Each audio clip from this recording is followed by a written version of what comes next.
আসসালামু আলাইকুম ওয়া রাহমাতুল্লাহি ওয়া বারাকাতুহু। হামদান লিল্লাহি রাব্বিল আলামিন ওয়া উসাল্লি ওয়া উসাল্লিমু আলা রাসূলিনাল কারীম ওয়া আলা আলিহি ওয়া আসহাবিহি আজমাইন, আম্মা বা'দ।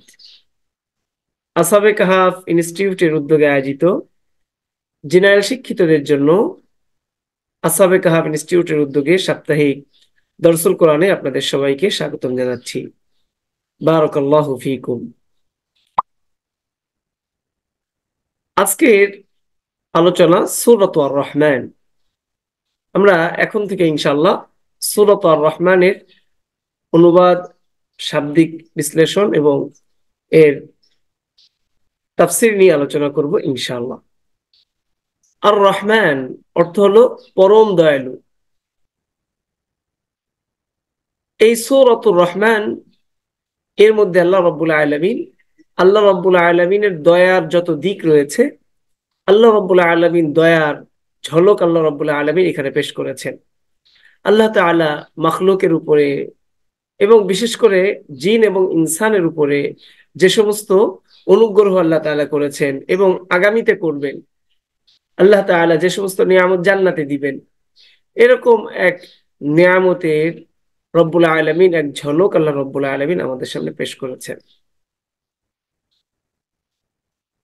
এবং আল্লাহ রব্বুল আলামিন সূরাত আর-রহমানে নিয়ামতের শুকরিয়া আদায় করার প্র্যাকটিস করিয়েছেন আল্লাহ তাআলা। সে কারণে আমরা কোরআনে সূরা আর-রহমানে বারবার একটা আয়াত রিপিট হতে দেখব, সেটা হলো ফাবিআইয়ি আলাই রাব্বিকুমা তুকাযযিবান। সুতরাং তুমি আল্লাহ তাআলার কোন নিয়ামতকে, রহমানের কোন নিয়ামতকে তুমি অস্বীকার করবা? আল্লাহ রাব্বুল আলামিন এত বিপুল পরিমাণ নিয়ামতের আলোচনা সূরা আর-রহমানের মধ্যে করেছেন। সূরা আর-রহমানের মধ্যে আল্লাহ রাব্বুল আলামিন এই ফাবিআইয়ি আলাই রাব্বিকুমা তুকাযযিবান আয়াতটি বারবার উল্লেখ করার কারণ হলো, যেহেতু এই পুরো সূরাটা দয়া আল্লাহ তাআলা রহমানের বহিঃপ্রকাশ আল্লাহ তাআলা এখানে করেছেন। আর এই বহিঃপ্রকাশের দ্বারা উদ্দেশ্যই হলো যে নিয়ামতের শুকরগুজার হওয়া, বান্দা যেন কৃতজ্ঞ হতে পারে। এটাতে অভ্যস্ত করার জন্য আল্লাহ তাআলা এই ফাবিআইয়ি আলাই রাব্বিকুমা তুকাযযিবান এটা বারবার উল্লেখ করেছেন। বাংলাদেশের অন্যতম একজন আলেম ছিলেন মাওলানা ফজলুল হক আমিনী রহিমাহুল্লাহ। তিনি তো এভাবে বুঝাতেন যে দেখো, যে কোনো জাতীয় সঙ্গীত, তার মধ্যে একটা কলি থাকে, এটা বারবার রিপিট হয়, একটা অংশ থাকে কবিতার মধ্যে, সঙ্গীতের মধ্যে। তো উনি বোঝানোর জন্য বলতেন যে আর রহমান হলো কোরআনুল কারীমের যত সূরা আছে সব সূরার মধ্যে জাতীয় সূরা, জাতীয় সঙ্গীতের মতো। এটা বোঝানোর জন্য বলতেন উনি। যা হোক, আর রহমান, সূরাতুর রহমান, এটা কোরআনুল কারীমের অন্যতম একটি সূরা এবং আল্লাহ রাব্বুল আলামিন এর বান্দাদের কাছে, আল্লাহ ওয়ালাদের কাছে এই সূরাটা অত্যন্ত প্রিয়, পছন্দ করেন। আমরা আজ থেকে ইনশাআল্লাহ সূরা আর রহমান নিয়ে আলোচনা করব ইনশাআল্লাহ। আমরা চলে যাচ্ছি আজকের ক্লাস শিটে। বারাকাল্লাহু ফীকুম।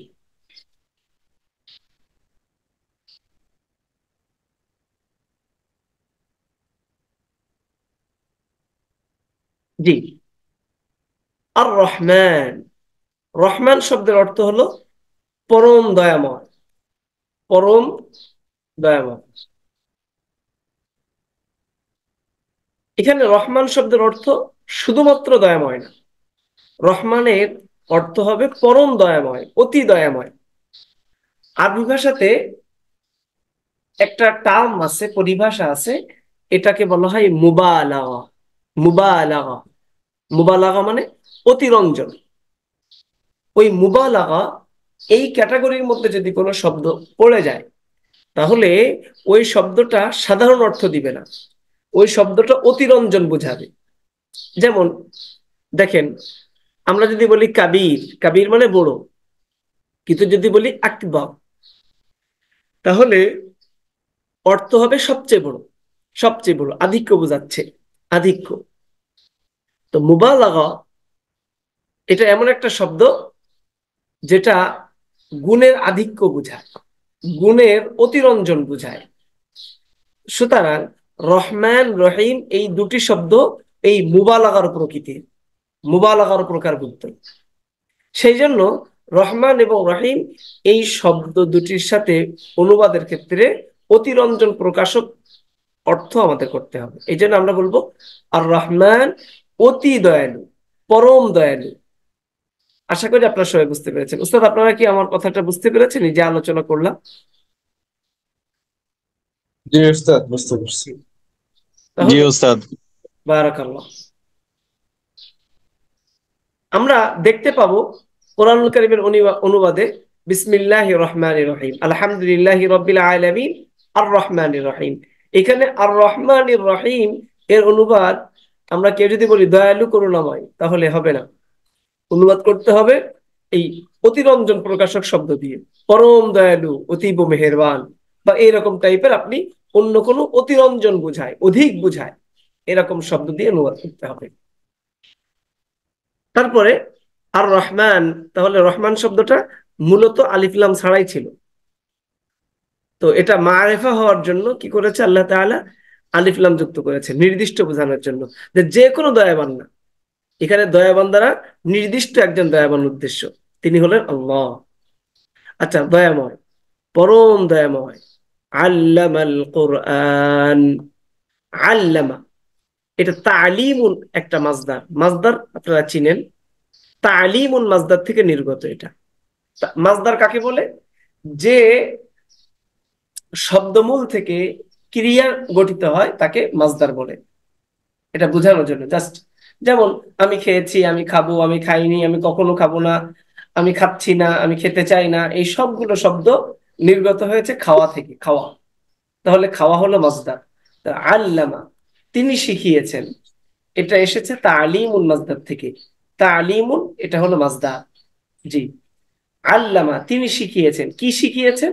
যেটা শিখিয়েছেন ওটা হলো মাফউল, অবজেক্ট। তিনি শিখিয়েছেন আল কোরআনা, কোরআন শিখিয়েছেন, তিনি কোরআন শিখিয়েছেন। কোরআন এর অর্থ হলো আল কোরআন। তবে কোরআন শব্দের আরেকটা অর্থ হয়, সেটা হলো বহুল পঠিত গ্রন্থ। যে গ্রন্থ বারবার পাঠ করা হয়, এমন গ্রন্থকে বলা হয় কোরআন। আল্লামাল কোরআন, বলে পরম দয়াময়, তিনি কোরআন শিখিয়েছেন। কোরআনা এখানে জবর কেন হয়েছে? কারণ এটা মাফউল, অবজেক্ট, অবজেক্টে সাধারণত জবর হয়। আর এক জবর হয়েছে আলিফ লামের কারণে। আলিফ লাম হলে তো তানবিন হয় না, যে শব্দে আলিফ লাম থাকে ওই শব্দের শেষে তানবিন হয় না। জি ওস্তাদ। তারপরে খলাকল ইনসান, খলাকা, খলকুল মাজদার থেকে এসেছে এটা। খলাকা এসেছে খলকুল মাজদার থেকে। খলাকা তিনি সৃষ্টি করেছেন, খলাকা তিনি সৃষ্টি করেছেন। কাকে সৃষ্টি করেছেন? ইনসানা, মানুষকে সৃষ্টি করেছেন। তিনি মানুষকে সৃষ্টি করেছেন, ইনসান, মানুষ সৃষ্টি করেছেন। ইনসানাতে জবর কেন হয়েছে? মাফউল, অবজেক্ট। এক জবর হয়েছে, তানবিন হয়নি কেন? আলিফ লাম আছে শুরুতে, এই জন্য। খলাকল ইনসান, তিনি মানুষ সৃষ্টি করেছেন। আল্লামাহুল বায়ান, আল্লামাহু, এই আল্লামাহুর মধ্যে দুই কালেমা, দুই শব্দ। আরবি ভাষায় কালেমা মানে একটা হচ্ছে ইসলামের কালেমা, আর একটা হচ্ছে আরবি ভাষার কালেমা। এই দুইয়ের মধ্যে ব্যবধান আছে, দুটোই কালেমা। কিন্তু কালেমা বলতে আমরা সাধারণত বুঝি লা ইলাহা ইল্লাল্লাহু মুহাম্মাদুর রাসূলুল্লাহ, কিন্তু আরবি ভাষাতে যে কালেমা, এটা আবার সম্পূর্ণ ব্যতিক্রম। আরবি ভাষার ব্যাকরণগত কালেমা, এটা একটা পরিভাষা। তা হলো যে যে শব্দের কোনো অর্থ আছে, আরবি যে শব্দের কোনো অর্থ আছে সেটাই হলো কালিমা। তো লা ইলাহা ইল্লাল্লাহু মুহাম্মাদুর রাসূলুল্লাহ ওই কালেমা এখানে উদ্দেশ্য না, নাম একই, কিন্তু জায়গার ভিন্নতার কারণে, শাস্ত্রের ভিন্নতার কারণে এখানে এই দুটি দ্বারা যে অর্থ প্রকাশ করা হয় সেটা সম্পূর্ণ ভিন্ন। তাহলে কালেমা বলা হয় অর্থপূর্ণ শব্দকে। তো আল্লামাহুল বায়ান, এই আয়াতের মধ্যে আল্লামাহু এর মধ্যে দুই শব্দ, একটা হচ্ছে আল্লামা আর একটা হচ্ছে হু। জি, তো আল্লামা তিনি শিখিয়েছেন, এই শব্দটা কিন্তু আগেও গেছে, এই যে দ্বিতীয় আয়াতে। হ্যাঁ, এই শব্দটা দ্বিতীয় আয়াতে গেছে, আল্লামা। হু, হু মানে তাকে, এটা একটা দমির, প্রোনাউন, অবজেক্টের প্রোনাউন। আল্লামা হু, তিনি তাকে শিখিয়েছেন। কাকে শিখিয়েছেন? এই হু দ্বারা কে উদ্দেশ্য? এই ইনসান। হু দ্বারা ইনসান উদ্দেশ্য। আল্লামাহু, তিনি তাকে অর্থাৎ এই মানুষকে শিখিয়েছেন। কি শিখিয়েছেন? আল বয়ানা, বয়ান শিখিয়েছেন। বয়ান মানে ভাষা বা মনের ভাব প্রকাশ। আল্লামাহু, তিনি তাকে বয়ান, বর্ণনা করা শিখিয়েছেন, মনের ভাব প্রকাশ করা শিখিয়েছেন বা ভাষা শিখিয়েছেন। আল্লাহ তাআলা মানুষের, সে যদি বুবাও হয়, বুবারও ভাষা আছে। সে যদি অন্ধ হয়, অন্ধেরও ভাষা আছে। সে তার একটা ভাষার মাধ্যমে সে তার মনের ভাব প্রকাশ করতে পারে, বোঝাতে পারে। যে উস্তাদ, আল্লামাহুল বায়ান, তিনি তাকে বর্ণনা বা মনের ভাব প্রকাশ বা ভাষা শিখিয়েছেন। মজার বিষয় হলো, আল্লাহ তাআলা মানুষ সৃষ্টি এবং মানুষ সৃষ্টির পরে তার ভাষা শিখানো, মনের ভাব প্রকাশ করা, এই গুরুত্বপূর্ণ মানব জীবনের এই স্তর, একটা হচ্ছে সৃষ্টি এবং ভাষা শিখানো। এই দুই স্তরের আগে আল্লাহ তাআলা আর একটা কথা বলেছেন, সেটা হলো আল্লামাল কোরআন, তিনি কোরআন শিখিয়েছেন। তাহলে মানব সৃষ্টি এবং মানুষকে ভাষা শিখানো, এটার পরে মানুষ সাধারণত পড়ালেখা শিখে। কিন্তু আল্লাহ বলতেছেন না, আমি মানুষ সৃষ্টি করা এবং তাকে ভাষা শিখা, এর আগে আল্লাহ তাআলা তাকে কোরআন শেখানোর কথা বলেছেন। তো আসলে আল্লাহ রাব্বুল আলামিন বুঝাতে চাচ্ছেন যে, এখানে একটা সূক্ষ্ম ইঙ্গিত করতেছেন আল্লাহ তাআলা, যে দেখো, একজন মানুষ ভাষা শিখলো, সে বড় হলো, খলাকাল ইনসান, সে সৃষ্টি হলো, সে বড় হলো, কিন্তু যদি কোরআন না শিখে তাহলে সে মানুষও হতে পারবে না, এবং কোরআন না শিখে তাহলে তার ওই ভাষাগত জ্ঞান, অক্ষর জ্ঞান, এটাও তার কোনো কাজে আসবে না। মানুষ যা কিছু শিখে সব ভাষা। একজন কম্পিউটার সায়েন্স জানে, এটা কম্পিউটারের ভাষা, সে কম্পিউটার ভাষা শিখছে। একজন সিভিল ইঞ্জিনিয়ার, তো সিভিল ইঞ্জিনিয়ার এটা একটা ভাষা, এক প্রকার, একটা দক্ষতা, এটাও একটা ওই সেক্টরের ভাষা। এটা ওই ওই ওই সেক্টর একটা বয়ান, একটা বিল্ডিং, একটা ভবন সে নির্মাণ করে দিচ্ছে, সে গঠন করে দিচ্ছে। বিল্ডিংটা এমন হবে দেখতে, স্ট্রাকচার, এটা 3D ডিজাইনটা এরকম, এটা একটা বয়ান, এক প্রকার। এটাও একটা খলক, সৃষ্টি, একটা গঠন, তৈরি, আবিষ্কার। আল্লাহ রাব্বুল আলামিন এই আয়াতের মাধ্যমে খুব সূক্ষ্মভাবে আমাদের বান্দাদেরকে মেসেজ দিচ্ছেন যে, খালাকাল ইনসান, মানুষ, তিনি মানুষকে সৃষ্টি করেছেন। তো মানুষের যত বড়ই হোক না কেন, আল্লামাহুল বায়ান, তিনি মানুষকে ভাষা, মনের ভাব প্রকাশ করা শিখিয়েছেন। মনের মধ্যে আসতেছে যদি আমি উঠতে পারতাম, মনের মধ্যে আসছে যদি এমন একটা গাড়ি তৈরি করতে পারতাম, যে গাড়িটা আহ চালকবিহীন হবে, এআই দ্বারা পরিচালিত হবে, কৃত্রিম বুদ্ধিমত্তা দিয়ে। তো এই সব কিছু সে তার মনের মধ্যে আসে, আর এই মনের ভাবটা সে প্রকাশ করে। কখনো বিল্ডিং এর মাধ্যমে প্রকাশ করে, কখনো বিমান তৈরির মাধ্যমে প্রকাশ করে, কখনো একটা সফটওয়্যার তৈরি করার মাধ্যমে সে তার মনের ভাব প্রকাশ করে, মনের মধ্যে যা আছে সে। এটা আল্লাহ শিখিয়েছেন। আল্লাহ তাআলা বলেন, এই দুটি কাজের আগে আর একটা কাজ আছে, সেটা হলো কোরআন। তিনি কোরআন শিখিয়েছেন। কোরআন যদি কেউ শিখে তাহলেই কেবল সে মানুষ হতে পারবে। কোরআন অনুযায়ী যদি সে জীবন চালায়, কোরআন শিখে, তাহলেই আল্লামাহুল বায়ান, তার মনের মধ্যে যে ভাব আসছে এটা সে প্রকাশ করে। এই ভাব প্রকাশ করাটা তার জন্য সওয়াবের কাজ হবে, তার জন্য এটা কল্যাণকর হবে। আর ডাক্তার, ইঞ্জিনিয়ার যাই হলো না কেন, সে কোরআন জানে না, তো তার জীবন পুরোটাই বৃথা, পুরোই বৃথা। আমার উস্তাদ গতকাল আমাদের মার্কার জন্য মাদ্রাসাতে এসেছিলেন ছাত্রদের দর্স উদ্বোধনের জন্য। আমাদের নতুন বছর রমজানের পরে শুরু হয়। আলহামদুলিল্লাহ, এই বছর আমাদের প্রায় মাদ্রাসাতে 30 জন হাফেজ ছাত্র ভর্তি হয়েছে। তো উস্তাদজি যখন এসে দর্স করাচ্ছিলেন তখন একটা ঘটনা শোনালেন। হুজুর বললেন, এক ব্যক্তি, অনেক ধনী মানুষ, ওনার ছেলেকে কানাডাতে লেখাপড়া করিয়েছেন 3 কোটি টাকা ব্যয় করে, সেই ছোটবেলা থেকে নিয়ে দীর্ঘ সময় পর্যন্ত, কত রকম ডিগ্রি। হুজুর বললেন আমার সাথে যখন ছেলেকে সাক্ষাৎ করাতে আসছে, তখন আমি তাকে বললাম যে তুমি এই যে ঘরে ঢুকছো, বলো তো ঘরে ঢুকার কি দোয়া করে ঢুকতে হয়, আল্লাহর কাছে কি দোয়া করতে হয়, আল্লাহ কি চায়, কোন দোয়া পছন্দ করে, এই সময় আল্লাহর কাছে কি প্রার্থনা করা। বলে আমি তো জানি না। এভাবে উস্তাদ জি আরো অনেক বিষয় জিজ্ঞেস করলেন, বললো তো আমি তো পারি না। তো উস্তাদ জি বললেন তোমার এই 3 কোটি টাকা টাকা দিয়ে পড়ালেখা করা এই পুরোটাই বেকার, পুরোটাই বৃথা, পুরোটাই বৃথা। আশরাফ আলী থানভী রহমতুল্লাহ রেফারেন্স দিয়ে উস্তাদ জি বলেছিলেন গতকাল যে আশরাফ আলী থানভী রহমতুল্লাহ তার কিতাবের মধ্যে লিখেছেন যে যে কাজ করাটা ফরজ, ওই কাজের আগে ওই কাজের এলেম অর্জন করাটাও ফরজ। যে কাজ সুন্নাত, ওই কাজের পূর্বে ওই কাজের এলেম অর্জন করাটাও সুন্নাত। ওযু যদি ফরজ হয়, তাহলে ওযুর এলেম অর্জন করাটাও ফরজ। ওযুর মধ্যে যে সমস্ত সুন্নাত বিষয় আছে, ওই বিষয়ের এলেম অর্জন করাটাও সুন্নাত।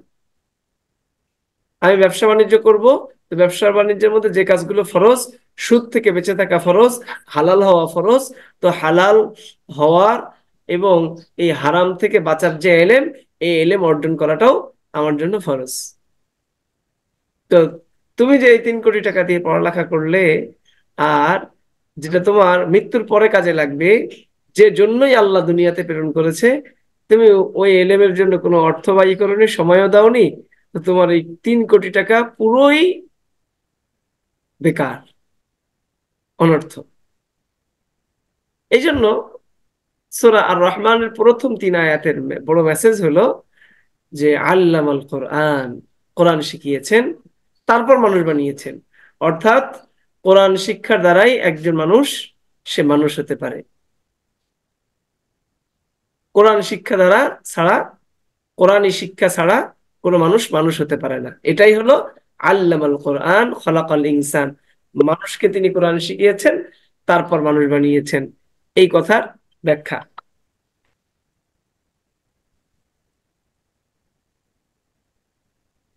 অন্যত হযরত ওমর ইবনুল খাত্তাব রাদিয়াল্লাহু তাআলা আনহু, তো উনি এটা বলেছেন, এমন ভাবে বলেছেন যে দেখো, আল্লাহ তাআলা আমাদের আরবদেরকে, আমরা ছিলাম রাখাল, আমরা উট চড়াতাম। ওমর ইবনুল খাত্তাব তো আরো বলেন যে এমনও হতো যে আমরা উটের ছায়া নেওয়ার জন্য উটের পেছনে গিয়ে বসতাম অনেক সময়। তো উট অনেক সময়, যে উস্তাদ শুনতে পাচ্ছেন আপনারা? জি উস্তাদ, শুনতে পাচ্ছি। জি জি। জি আলহামদুলিল্লাহ জি উস্তাদ। শুনতে তো পাচ্ছি।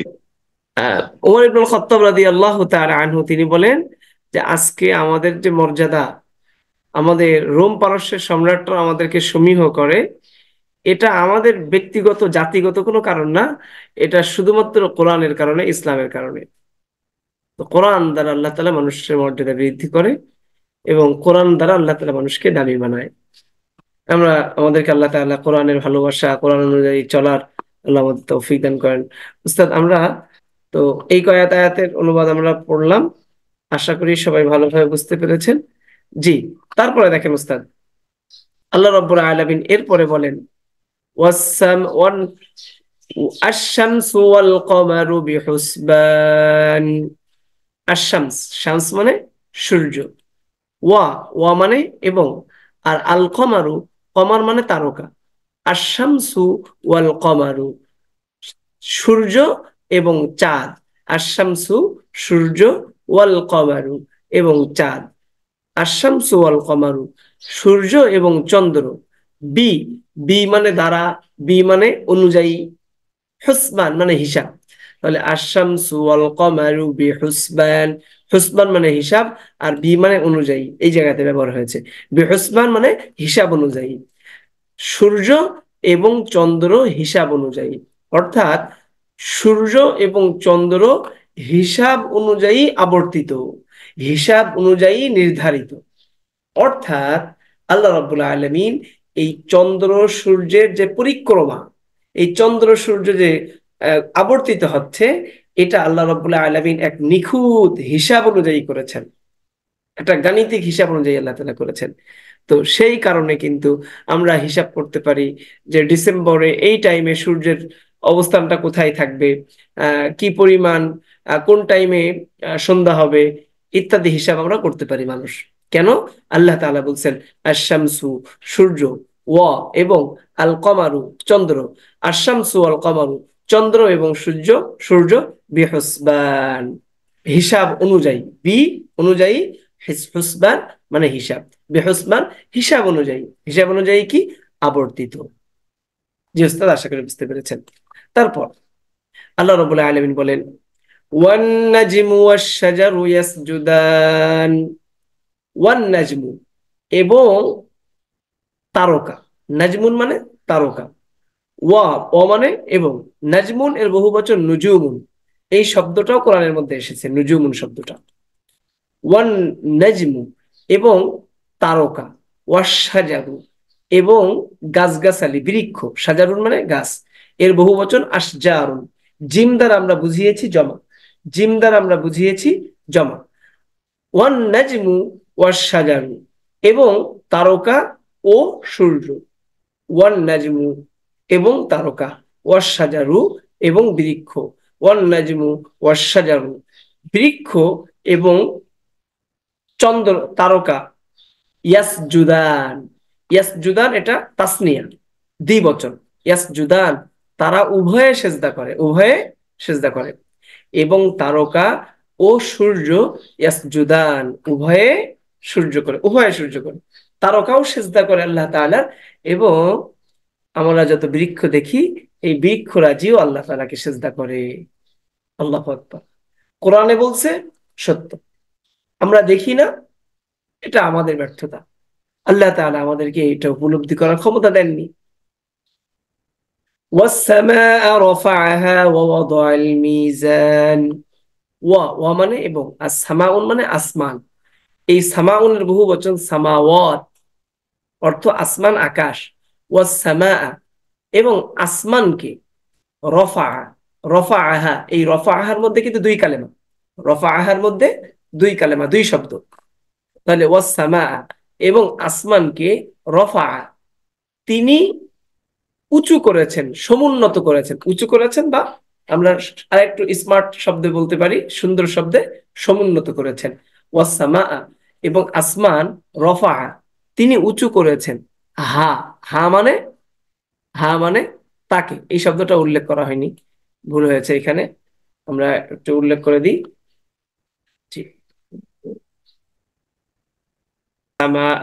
এবং আসমান, রফাআ তিনি উঁচু করেছেন, রফউল মাজদার থেকে রফউল, হ্যাঁ, রফা তিনি উঁচু করেছেন, হা, হা মানে তা, তা দ্বারা উদ্দেশ্য হলো আসমান। ওয়াসসামা রাফাআহা তিনি আসমানকে উঁচু করেছেন। ওয়াদা, ওয়া মানে এবং, আর ওয়াদা মানে স্থাপন করেছেন, ওয়াদা মানে স্থাপন করেছেন। মিজান, মিজান শব্দের অর্থ ওজনের পাল্লা বা মানদণ্ড, এবং তিনি স্থাপন করেছেন ওজনের পাল্লা বা ওজনের মানদণ্ড, মানুষের আমল কাজকর্ম এটাকে মাপার জন্য আল্লাহ তাআলা মানদণ্ড স্থাপন করেছেন। তাহলে অর্থ কি হবে? ওয়াসসামাআ এবং তিনি আসমান, রফা উঁচু করেছেন, সমুন্নত করেছেন, হা তা, ওয়া এবং ওয়াদা তিনি স্থাপন করেছেন আল মিজানা ওজনের পাল্লাকে বা মানদণ্ডকে। উস্তাদ সবাই কি বুঝতে পেরেছেন এই পর্যন্ত? জি উস্তাদ। জি উস্তাদ। তো এটা একটা বিস্ময়কর ঘটনা, এটা একটা বিস্ময়কর ঘটনা যে আল্লাহ তাআলা আসমান এটাকে সমুন্নত করেছেন, উঁচু করছেন।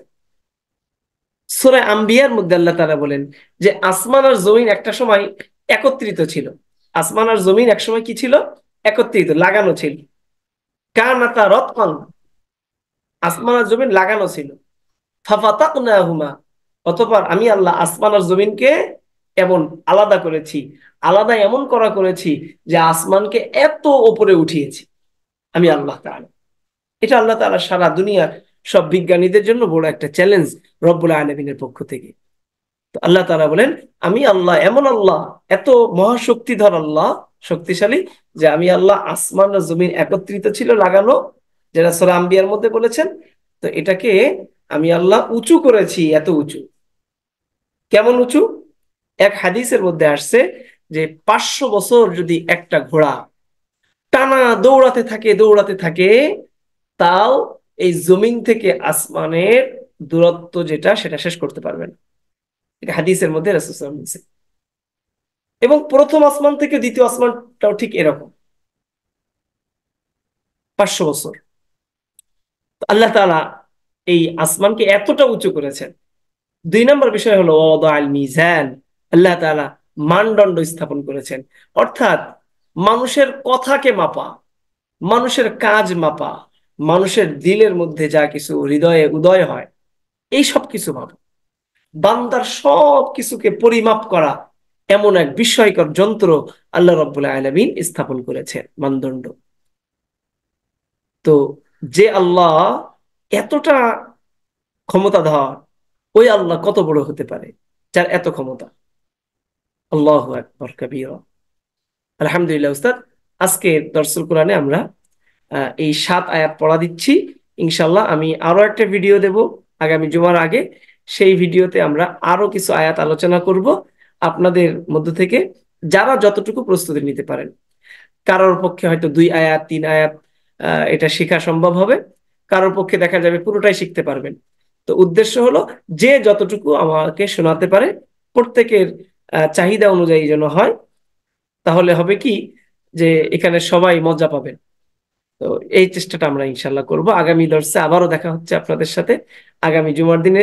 আপনারা যারা যেটা শোনাতে চান, আপনারা প্রস্তুতি নিয়ে যে যেখান থেকে তরজমাতুল কোরআন আমাকে শোনাতে চান, ইনশাল্লাহ আমি আপনাদেরটা শুনবো। তো আগামী দিন উপস্থিতির প্রত্যাশা রেখে আমরা আজকের দর্সুল কোরআনটা এখানে সমাপ্ত করতে চাচ্ছি। আসসালামু আলাইকুম ওয়া রাহমাতুল্লাহি। আলহামদুলিল্লাহি রাব্বিল আলামিন ওয়াসসালাতু ওয়াসসালামু আলা রাসূলিনাল কারীম ওয়া আলা আলিহি ওয়া আসহাবিহি আজমাইন, আম্মা বা'দ। আমরা আজকের দর্সের এই পর্যায়ে সূরাত আর রহমান এর 8 থেকে 13 আয়াত পর্যন্ত আমরা অনুবাদ করব। শব্দগুলো ভেঙে ভেঙে প্রত্যেকটা আয়াতের প্রত্যেকটা কালিমা তথা শব্দ বুঝে বুঝে আমরা পড়বো ইনশাআল্লাহ। চলুন আমরা আমাদের ক্লাস শিটে চলে যাই। বারাকাল্লাহু ফীকুম। আমরা 7 আয়াত পর্যন্ত পড়েছিলাম। ওয়াস-সামাআ রাফা'আহা ওয়া ওয়াদা'আল মিজান। অষ্টম আয়াতে আল্লাহ রাব্বুল আলামিন বলেন, আল্লা তাতগাউ ফিল মিজান। এখানে আল্লাহ মূলত ছিল আন লা, আন লা। তো আন এবং লা, এই দুটোকে যুক্ত করে এখন একসাথে এইভাবে পড়া হয় আল্লাহ। শব্দটা মূলত ছিল কি? আন লা তাতগাউ, আন লা তাতগাউ। তো আনটা লার সাথে মিলে আল্লাহ, এভাবে পড়া হয়। আন মানে যাতে, আন যাতে, লা তাতগাউ তোমরা সীমা লঙ্ঘন না করো, আন লা তাতগাউ যাতে তোমরা সীমা লঙ্ঘন না করো, ফি মানে মধ্যে, ক্ষেত্রে, মিজান মানে মানদণ্ড, আল্লাহ তাতগাউ যাতে করে তোমরা সীমা লঙ্ঘন না করো, ফিল মিজান মানদণ্ডের ক্ষেত্রে। আল্লাহ তাআলা মাপার ক্ষেত্রে, পরিমাপের ক্ষেত্রে, যে কোনো বিষয় ওজন করার ক্ষেত্রে সীমা লঙ্ঘন করতে নিষেধ করছেন। আল্লাহ তাতগাউ যাতে করে তোমরা সীমা লঙ্ঘন না করো, ফিল মিজান মানদণ্ডে তথা ওজনের পাল্লায়, যে কোনো কিছু মাপ করার ক্ষেত্রে, পরিমাপ করার ক্ষেত্রে। আল্লাহ তাআলা পরের আয়াতে বলেন, ওয়া আকিমুল ওয়াজনা। এখানে ওয়া মানে এবং, আকিমু আরেক কালেমা, আরেক শব্দ। তোমরা, আকিমু শব্দের অর্থ হলো তোমরা প্রতিষ্ঠিত করো, ওজন করো, বাস্তবায়ন করো। তোমরা ওয়া আকিমু তোমরা প্রতিষ্ঠা করো, বাস্তবায়ন করো, আল ওয়াজনা ওজন, ওয়া আকিমুল ওয়াজনা এবং তোমরা ওজন অর্থাৎ মানদণ্ড, পরিমাপ করা, এটা বাস্তবায়ন করো। কিভাবে? বি অর্থ হলো দ্বারা, সাথে, কিস্তুন মানে ইনসাফ, ইনসাফের সাথে তোমরা ওজন বাস্তবায়ন করো। তোমরা ওজন মাপ করার বিষয়টা, পরিমাপ করার বিষয়টি তোমরা ইনসাফের সাথে বাস্তবায়ন করো আকিমু শব্দের অর্থ। ওয়া এবং লা তুখসিরু, তোমরা ক্ষতি করো না, কম দিও না। ওয়ালা তুখসিরু, এবং তোমরা কম দিও না। আল মিজান, মানে মিজানের ক্ষেত্রে, মানদণ্ডের ক্ষেত্রে। ওয়ালা তুখসিরুল মিজান, তোমরা মানদণ্ড তথা ওজনে কম দিও না। ওয়ালা তুখসিরু, তোমরা ক্ষতি করো না। আল মিজান, ওজনে তোমরা ক্ষতি করো না, অর্থাৎ ওজনে কম দিও না। ওয়াল আরদা, ওয়া এবং আল আরদা জমিন, ওয়াল আরদা এবং জমিন, ওয়াদা বানিয়েছেন, স্থাপন করেছেন। ওয়াল আরদা এবং জমিন, ওয়াদা বাস্তবায়ন করেছেন, স্থাপন করেছেন, সৃষ্টি করেছেন। ওয়াল আরদা ওয়াদা, এবং জমিন সৃষ্টি করেছেন। হা হা মানে তা, এবং জমিন তা বাস্তবায়ন সৃষ্টি করেছেন, স্থাপন করেছেন। লি লি মানে জন্য, আর আনাম অর্থ হলো সৃষ্টি জগৎ। ওয়াল আরদা এবং জমিন, ওয়াদা তৈরি করেছেন, হা সেটা, এবং জমিন সেটি তৈরি করেছেন। লি জন্য, আনাম অর্থ সৃষ্টি জগৎ, এবং তিনি সৃষ্টি জগতের জন্য জমিন তৈরি করেছেন। ফিহা ফাকিহাতু ওয়ান নাখলু যাতুল আকমাম। ফি মানে মধ্যে, আর হা মানে তা, তার। ফিহা তার মধ্যে, কিসের মধ্যে? এই জমিনের মধ্যে। ফিহা তার মধ্যে, ফাকিহাতুন অর্থ ফল। ফিহা তার মধ্যে অর্থাৎ জমিনের মধ্যে, ফাকিহাতুন ফলমূল রয়েছে। ওয়ান নাখলু এবং খেজুর রয়েছে, খেজুর গাছ। কেমন খেজুর গাছ? রাতু, রাত মানে বিশিষ্ট। আর আকমাম, আকমাম অর্থ হলো আবরণ। আকমাম শব্দের অর্থ এটা কাম্মনের বহু বচন। আকমামুন অর্থ আবরণ। তাহলে ওয়ান নাখলু এবং খেজুর রয়েছে, কেমন খেজুর গাছ? যাতু বিশিষ্ট, আল আকমাম অর্থ আবরণ। যাতুল আকমামি আবরণ বিশিষ্ট। যাতুল আকমাম মানে আবরণ বিশিষ্ট। তাহলে ফিহা তার মধ্যে অর্থাৎ জমিনের মধ্যে রয়েছে, ফাকিহাতুন খেজুর গাছ, ফল। ওয়ান নাখলু এবং খেজুর গাছ, যাতুল আকমামি আবরণ বিশিষ্ট, আবরণ বিশিষ্ট খেজুর গাছ রয়েছে। অর্থাৎ খেজুর গাছে আহ খেজুর যখন প্রথমে ফলে, তখন এটা একটা কাদির মধ্যে থাকে, এটা আবরণের মধ্যে থাকে। আমরা আমাদের এলাকার ভাষায় এটাকে খেজুরের মোচা বলি, কলা। এই কলার মোচা আপনারা জানেন, দেখেছেন। কলা প্রথমে একটা মোচার মধ্যে থাকে। তো খেজুর এরকম জন্মের পরে খেজুর যখন তৈরি হয়, উৎপন্ন হয়, তখন খেজুরটা আবরণের মধ্যে থাকে, মোচার মধ্যে থাকে। আল্লাহ তাআলা সেই বলছেন, ওয়ান নাখলু এবং খেজুর গাছ বা খেজুর, যাতুল আকমাম এই আবরণ বিশিষ্ট। তারপর আল্লাহ তাআলা আরো আরো বলেন, ওয়াল হাব্বু এবং দানা। হাব্বুন মানে দানা। ওয়াল হাব্বু এবং জমিনের মধ্যে রয়েছে হাব্বুন দানা। জুল আসফি এমন অনেক শস্য দানা রয়েছে, যেটা দু মানে বিশিষ্ট, আসফুন মানে খোসা। এবং ওয়াল হাব্বু এবং দানা, দুল আসফি খোসা বিশিষ্ট, এবং খোসা বিশিষ্ট দানা রয়েছে। এই জমিনের মধ্যে আল্লাহ খোসা বিশিষ্ট অনেক দানা রাখছেন, অনেক বীজ এমন রাখছেন যে বীজের খোসা রয়েছে। পর রয়হানু, এবং জমিনের মধ্যে আরো আছে রয়হান। রয়হান মানে সুগন্ধিযুক্ত ফুল, সুগন্ধ ফুল। পর রয়হান এবং সুগন্ধ ফুল রয়েছে জমিনের মধ্যে। আল্লাহ বলেন, ফা সুতরাং, বি মানে ব্যাপারে, আই মানে কোন। এখানে ফাবি আই শব্দের মধ্যে তিনটা কালেমা। ফাবি আই শব্দের মধ্যে তিন কালেমা। ফা একটি শব্দ, বি আরেকটি শব্দ, আই আরেকটি শব্দ। ফাবি আই এখানে তিন কালেমা। আরবি ভাষা জানার সুবিধাটা এখানে, যারা আরবি ভাষা জানে না, তারা কিন্তু ফাবি আইকে হয়তো একটা শব্দ মনে করতে পারে, অথচ ফাবি আই এর মধ্যে তিনটি শব্দ। হ্যাঁ, সুতরাং বি ব্যাপারে, সম্পর্কে, আই কোন, ফাবি আই সুতরাং কোনটির ব্যাপারে। কি কোনটি? আলাই, আলা মানে নিয়ামত, অনুগ্রহ। ফাবি আই আলাই সুতরাং কোন নিয়ামতের ব্যাপারে। কার নিয়ামত? রব্বুন মানে রব, আর কুমা মানে তোমাদের দুইজন, তোমাদের দুই শ্রেণী। রব্বিকুমা তোমাদের দুই শ্রেণীর রব, দুই শ্রেণী দ্বারা আল্লাহ তাআলা এখানে মানুষ এবং জিনকে বুঝিয়েছেন। সুতরাং তোমাদের রবের কোন নিয়ামতকে তুকাযযিবানি, তোমরা অস্বীকার করবে, মিথ্যা প্রতিপন্ন করবে। হ্যাঁ, সুতরাং বি ব্যাপারে আই, কোন, আবি আই, সুতরাং কোনটির ব্যাপারে, আলাই রব্বিকুমা, তোমাদের দুইজনের, দুই শ্রেণীর রবের কোন নিয়ামতের ব্যাপারে তুকাযযিবান, তোমরা দুইজন, মানুষ এবং জিন, তোমরা দুই শ্রেণী মিথ্যা প্রতিপন্ন করবে। আল্লাহ তাআলা যে এই যে আগে এতগুলো নিয়ামতের কথা 12টি আয়াতে উল্লেখ করেছেন, তো কোন নিয়ামতের ব্যাপারে তোমরা মিথ্যা প্রতিপন্ন করবে? জাযাকুমুল্লাহু আহসানাল জাযা। এই ছিল সূরাতু আর রহমান এর 1 থেকে 13তম আয়াত পর্যন্ত শব্দে শব্দে অনুবাদ এবং বিশ্লেষণ। আশা করি আপনারা সবাই বুঝতে পেরেছেন। জাযাকুমুল্লাহু আহসানাল জাযা। প্রতি জুমার দিন সকাল 9:30 থেকে 10:30 পর্যন্ত আমাদের এই দরসুল কোরআন অনুষ্ঠিত হয়। আপনি চাইলে এই পড়াগুলো শিখে যতটুকু আপনি পারেন অতটুকুই আপনি উস্তাদের কাছে, আমার কাছে শোনাতে পারেন। ইনশাআল্লাহ আমি আপনার পড়াগুলো খুব গুরুত্বের সাথে শুনবো।